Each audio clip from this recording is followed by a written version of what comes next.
这么冷的天，如果不来一碗热乎乎、麻麻辣辣的水煮牛肉，好像就太可惜了。那用我的方法做出来的牛肉呢，吃起来不腥，而且牛肉啊是嫩嫩滑滑的。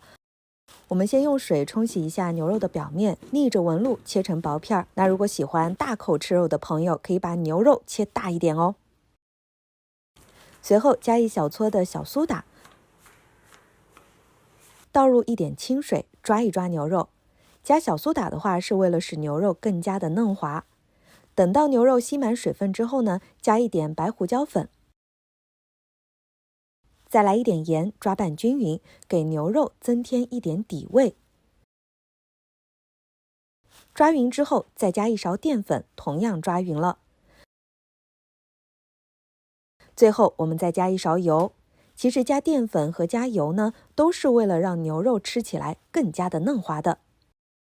好，放到一边，让它腌制入味15分钟。我们把锅烧热，花椒倒进去，翻炒到花椒出了香味之后，就倒出来备用。锅内倒油，放入生菜和黄豆芽炒一炒。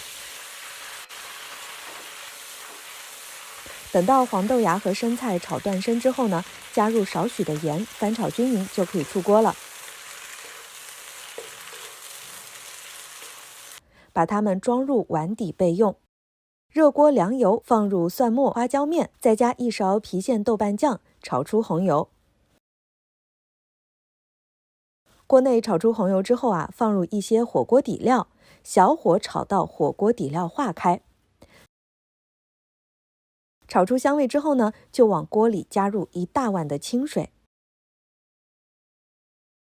倒入一点生抽调色，大火将锅内的汤汁烧沸。接着就把腌制好的牛肉片倒入锅内，用筷子搅散开来。